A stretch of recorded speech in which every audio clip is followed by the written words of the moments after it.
Yusuf ayat 2 yang bunyinya A'udzu billahi minasyaitonir rajim.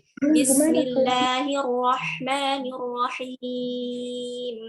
Inna anzalnahu Qur'anan Arabiyyan la'allakum ta'qilun. Shadaqallahul azim. Yang artinya, sesungguhnya kami menurunkannya berupa Al-Quran dengan berbahasa Arab agar kamu memahaminya. Dan di sini adalah keistimewaan bahasa Arab. Yang pertama adalah karena bahasa Arab, bahasa Al-Quran. Apa itu Al-Quran, teman-teman? Kitab Islam. Kitab Islam. Yang diturunkan oleh Allah kepada Nabi Muhammad. Mumtaz. Hebat, betul sekali bahwasanya Al-Quran adalah kalamullah. Apa itu kalamullah? Perkataan Allah, firman Allah, al-munazzal, yang diturunkan kepada siapa? Ala Nabi Muhammad sallallahu alaihi wasallam, kepada Nabi Muhammad sallallahu alaihi wasallam biwasitati Jibril, dengan perantara malaikat Jibril. Untuk siapa Al-Quran? Yaitu untuk kita semua umat Muslim. Jadi Allah turunkan Al-Quran ini kepada orang yang paling istimewa, orang pilihan Allah, yaitu Nabi Muhammad, melalui malaikat pilihan Allah, melalui malaikat yang memiliki keistimewaan yang luar biasa, yaitu malaikat Jibril. Untuk siapa Al-Quran? Untuk umat spesial, untuk umat yang paling istimewa, yaitu kita semua umat Nabi Muhammad SAW. Dan Al-Quran menggunakan bahasa Arab, dan bahasa Arab ini adalah pilihan Allah sendiri. Jadi Allah memilih bahasa Arab daripada bahasa yang lain itu untuk Al-Quran. Dan ini menunjukkan bahwasanya bahasa Arab ini memiliki keistimewaan yang sangat luar biasa di sisi Allah Subhanahu wa Ta'ala, karena Allah sendiri yang memilih bahasa Arab, bukan bahasa-bahasa lain. Bukan bahasa Inggris, bukan bahasa Sunda, bukan bahasa Betawi, bukan bahasa Jawa, Padang, maupun bahasa lainnya. Dan ini adalah keistimewaan bahasa Arab, bahasa pilihan Allah Subhanahu wa Ta'ala. Dan Al-Quran ini merupakan pedoman kitab suci umat Muslim, yang mana ketika membacanya kita mendapatkan pahala. Ketika kita membacanya aja, teman-teman, pahalanya gede banget. Betul, pahala, kebaikan, keberkahan. Apalagi kalau kita memahami Al-Quran. Dan cara memahami Al-Quran adalah dengan memahami bahasa Arab. Karena Al-Quran tertulis dengan bahasa Arab. Seperti itu, teman-teman. Alasan yang kedua, kenapa kita harus belajar bahasa Arab? Itu karena bahasa Arab merupakan kunci untuk memahami Al-Quran yang tadi sudah saya sebutkan ya. Dengan kita bisa bahasa Arab, kita dapat memahami Al-Quran. Ketika kita membacanya akan menambah kekhusyuan, akan menambah kecintaan kita pada Allah dan Al-Quran itu sendiri. Kemudian bahasa Arab juga merupakan kunci untuk memahami as-sunnah. Apa itu as-sunnah, teman-teman? Apa itu as-sunnah, teman-teman? Hadis Nabi. Ada yang tahu? Hadis Nabi. Hadis Nabi, Mumtaz. Hadis Nabi. Jadi betul sekali. Jadi kalau kita memahami bahasa Arab, itu kita dapat memahami hadis-hadis Nabi Sallallahu Alaihi Wasallam, karena hadis itu tertulis dengan bahasa Arab, bukan bahasa yang lainnya. Nah, teman-teman, ada yang tahu nggak perbedaan Al-Quran dengan As-Sunnah itu apa? Kalau Al-Quran firman-Nya Allah, kalau As-Sunnah yang dipesan oleh Nabi Muhammad SAW. Hebat, Masya Allah, barakallahu fiik. Jadi perbedaan Al-Quran dengan As-Sunnah, teman-teman, Al-Quran itu adalah lafaz. Lafaznya, kata-katanya, makna dan kata-kata itu langsung diturunkan oleh Allah Subhanahu wa Ta'ala. Sedangkan As-Sunnah, maknanya dari Allah, namun lafaznya dari Nabi Muhammad SAW. Juga dengan kita mempelajari bahasa Arab, maka bahasa Arab ini menjadi kunci untuk memahami ilmu syar'i. Apa itu ilmu syar'i, teman-teman? itu ilmu syar'i? Ilmu agama, fikih seperti itu, hukum-hukum Islam, bagaimana cara ibadah, apa hukumnya hukumnya ini dan itu ya. Hukum-hukum itu ada di ilmu syar'i. Dengan kita bisa bahasa Arab, maka bahasa Arab ini merupakan kunci untuk memahami ilmu agama. Karena teman-teman, buku fikih, buku tafsir, buku ilmu agama yang lain itu semuanya tertulis dalam bahasa Arab, teman-teman. Karena memang sumbernya dari Nabi, kemudian dari sahabat, tabi'in, yang mana mereka semua menggunakan bahasa Arab, baik dalam perkataan, ucapan, maupun dalam tulisan bahasa Arab. Jadi ketika kita ingin menjadi ahli agama, menjadi ahli Quran, menjadi ahli hadis, maka kuncinya kita harus mempelajari terlebih dahulu bahasa Arab. Seperti itu, teman-teman semuanya. Kemudian yang ketiga, alasan kenapa kita belajar bahasa Arab. Karena bahasa Arab merupakan bacaan sholat. Teman-teman, ketika kita sholat, doa yang kita ucapkan itu mandi. Oh, tafadhol, silakan Saleh. Ketika kita sholat, teman-teman, kita membaca doa-doa sholat. Bacaan sholat itu dengan bahasa apa sih, teman-teman? Bahasa Arab. Bahasa Arab. Boleh nggak? Ustazah tanya ya, boleh nggak kita sholat dengan menggunakan bahasa masing-masing? Yang orang Indonesia dengan menggunakan bahasa Indonesia, yang orang Mandarin Cina dengan menggunakan bahasa Mandarin, yang orang Arab menggunakan bahasa Arab. Boleh tidak seperti itu? Enggak. Tidak boleh. Misalkan Allahu Akbar diganti jadi bahasa Indonesia, Allah Maha Besar, Bismillahirrahmanirrahim, dengan nama Allah yang Maha Pengasih lagi Maha Penyayang. Boleh nggak sholat seperti itu bacaannya? Tidak boleh. Alhamdulillahirabbil alamin, segala puji bagi Allah Tuhan semesta alam. Boleh nggak sholat seperti itu? Sholatnya sah nggak kalau kayak gitu? Enggak.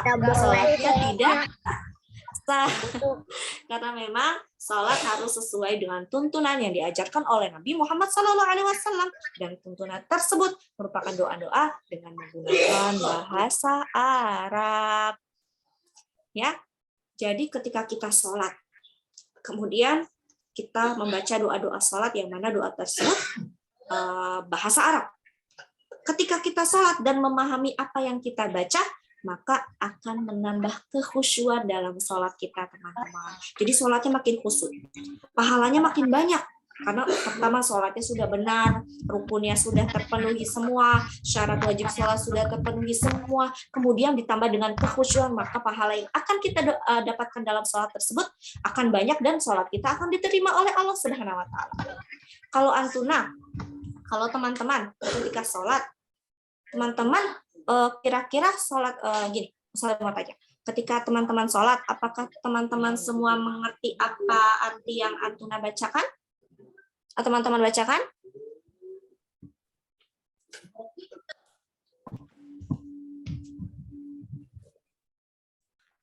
Teman-teman?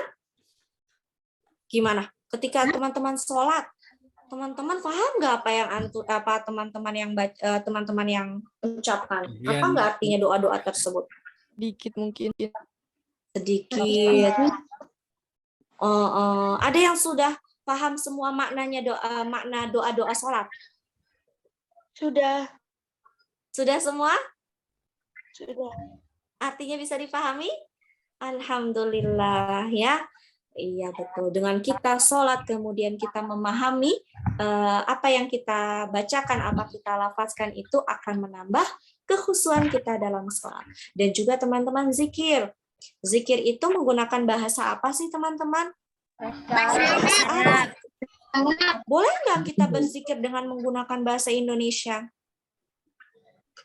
Tidak boleh. Misalkan saya mau zikirnya dengan bahasa Indonesia. Karena saya orang Indonesia. Saya cinta dengan bahasa Indonesia. Jadi saya mau berzikir dengan bahasa Indonesia. Bisa nggak sih seperti itu? Enggak. Nggak bisa ya. bacaan sholat, zikir, Al-Quran, semuanya menggunakan bahasa Arab. Dengan kita mempelajari dan kita menguasai bahasa Arab, maka akan mudah untuk memahami bacaan sholat, zikir, Al-Quran, As-Sunnah, dan ilmu syar'i. Kemudian selanjutnya, kenapa kita harus belajar bahasa Arab? Yang keempat adalah karena bahasa Arab ini merupakan syiar Islam. Jadi bahasa Arab ini merupakan identik dengan agama Islam. Kenapa identik dengan agama Islam, teman-teman? Karena kita sholat dengan bahasa Arab. Karena kita zikir dengan menggunakan bahasa Arab. Kemudian kita baca Al-Quran, kitab kita, pedoman hidup kita dengan menggunakan bahasa Arab. Maka bahasa Arab ini merupakan identik dengan agama Islam. Kalau kita bangga dengan agama Islam, kita cinta dengan agama Islam, maka kita harus bangga dan cinta terhadap bahasa Arab. Caranya apa kalau kita bangga dan cinta? Yaitu dengan cara semangat untuk mempelajari bahasa Arab. Dan Umar radhiyallahu anhu berkata, qala Umar radhiyallahu anhu, ta'allamul arabiyyata fa innaha min dinikum. Pelajarilah bahasa Arab, sesungguhnya ia bagian dari agama kalian. Jadi bahasa Arab ini merupakan bagian dari agama Islam. Agama Islam tidak bisa terlepas dari bahasa Arab. Seperti itu, teman-teman. Kalau kita bangga dengan Islam, kita cinta dengan Islam, maka kita harus bangga, cinta dengan bahasa Arab. Caranya adalah dengan semangat untuk mempelajari bahasa Arab. Kemudian, lanjut ya teman-teman. Yang kelima, alasan kelima kenapa kita harus belajar bahasa Arab, karena bahasa Arab ini adalah bahasa Rasulullah SAW, bahasa Nabi Muhammad SAW, dan juga bahasa para sahabatnya, teman-teman. Teman-teman, siapakah itu Rasul? Siapakah itu Rasul? Siapakah itu Nabi Muhammad? Nabi kita. Nabi yang mengajarkan kita agama Islam. Betul, Nabi yang mengajarkan kita agama Islam, Nabi dan Rasul terakhir. Setelah Nabi Muhammad, tidak ada Nabi dan Rasul setelahnya. Jadi penutup para Nabi. Teman-teman cinta nggak sama Rasul? Cinta. Idola teman-teman siapa?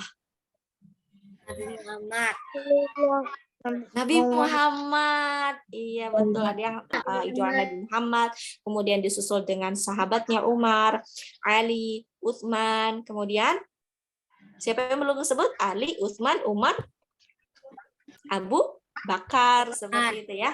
Jadi kalau misalkan kita mengaku bahwasanya kita umat Nabi Muhammad, bahwasanya kita itu cinta sama Nabi Muhammad, maka kita harus tahu apa yang disukai sama Nabi Muhammad, apa yang nggak disukai sama Nabi Muhammad. Caranya gimana? Kita bisa tahu apa yang disukai, apa yang nggak disukai. Kemudian Rasulullah itu dulu ngomongnya pakai bahasa apa ya? Caranya adalah dengan apa, teman-teman? Mempelajari bahasa Arab. Dengan kita mempelajari bahasa Arab, kita akan paham hadis-hadis Nabi. Dalam hadis itu akan disebutkan apa yang diperintahkan oleh Nabi, apa yang dilarang oleh Nabi. Kemudian dalam hadis maupun Quran akan menyebutkan bahwasanya kebiasaan apa yang Rasulullah lakukan selama hidupnya, apa aja sesuatu yang disukai Rasulullah itu seperti apa gitu ya. Kemudian bahasa ketika gini contohnya teman-teman, ketika kita mencintai sesuatu, kalau di luar sana itu teman-teman remaja di luar sana itu lagi booming banget sama yang namanya K-pop. Mereka mengidolakan K-pop. K-pop itu penyanyi-penyanyi gitu asal Korea. Kemudian saking mengidolakan mereka anak-anak tersebut, remaja tersebut mengikuti cara berpakaian, mengikuti budayanya. Kemudian mereka berlomba-lomba untuk mempelajari bahasa Korea. Kenapa mereka berlomba-lomba mempelajari bahasa Korea? Karena idola mereka berbahasa Korea. Kalau mereka pengen paham apa yang dikatakan oleh idolanya, maka mereka harus paham bahasa Korea. Nah, teman-teman, sebagai Muslim, kita semua wajib idola yang wajib kita idolakan adalah kita harus mengidolakan Nabi Muhammad SAW. Bagaimana cara menunjukkan kita itu mencintai dan mengidolakan Nabi Muhammad? Yaitu dengan mempelajari, salah satunya dengan mempelajari bahasa yang digunakan oleh Nabi Muhammad. Dan bahasa yang digunakan oleh Nabi Muhammad adalah bahasa Arab. Begitu juga para sahabatnya, semuanya berbicara dengan bahasa Arab. Jadi kalau kita mempelajari bahasa Arab, kemudian sehingga kita dapat menguasai bahasa Arab, jadi itu merupakan salah satu bentuk cinta kita kepada Nabi Muhammad Sallallahu Alaihi Wasallam. Ya, teman-teman cinta sama Nabi? Cinta. Maka kita harus semangat untuk mempelajari bahasa Arab. Betul. Lanjut ya. Kemudian yang keenam, alasan keenam kenapa kita mempelajari bahasa Arab. Yang keenam adalah karena bahasa Arab merupakan bahasa surga. Tadi udah ada yang bilang ya, kau Kak, kalau nggak salah menjawab bahasanya, kenapa kita harus belajar bahasa Arab? Karena bahasa Arab bahasa surga. Betul sekali. Jadi di surga itu semuanya berbahasa Arab. Teman-teman, ada nggak di sini yang nggak mau masuk surga? Ada yang di sini nggak mau masuk surga? Semuanya mau masuk surga ya? Semuanya mau masuk surga, teman-teman? Mau. Nah, semoga Allah Subhanahu wa Ta'ala memasukkan kita semua ke dalam surganya. Nanti kalau udah di surga, kita nanti sapa-sapa ya. Amin. Seperti itu. Semoga Allah dapat mengumpulkan kita semua dalam surganya.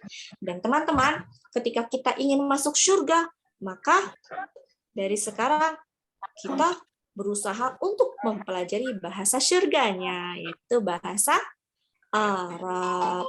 Karena kita pengen masuk surga, maka kita dari sekarang harus belajar dong, harus semangat mempelajari bahasa Arab. Karena bahasa Arab itu merupakan bahasa ahlu surga, bahasa penduduk surga.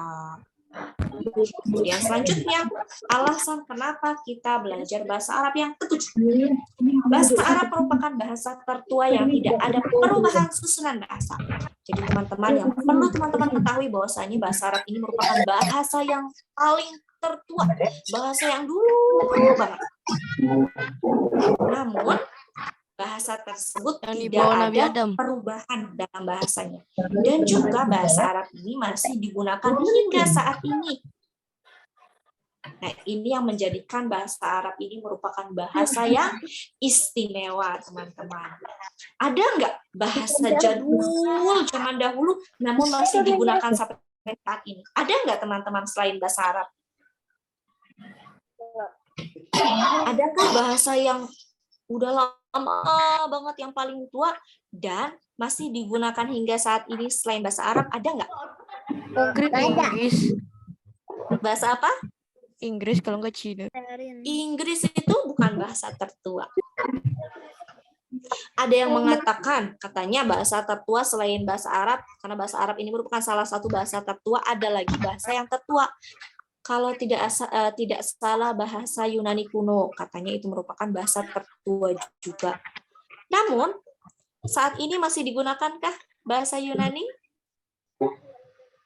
Sudah nggak ada. Ya, seperti itu. Berbeda dengan bahasa Arab.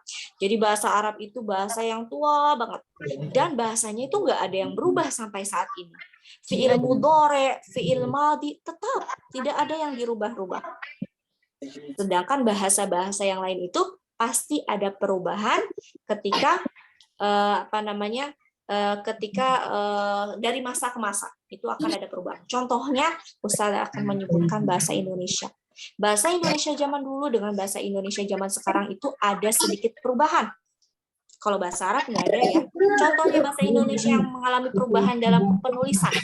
Dulu itu, zaman dulu kalau nulis yang pakainya J, jang.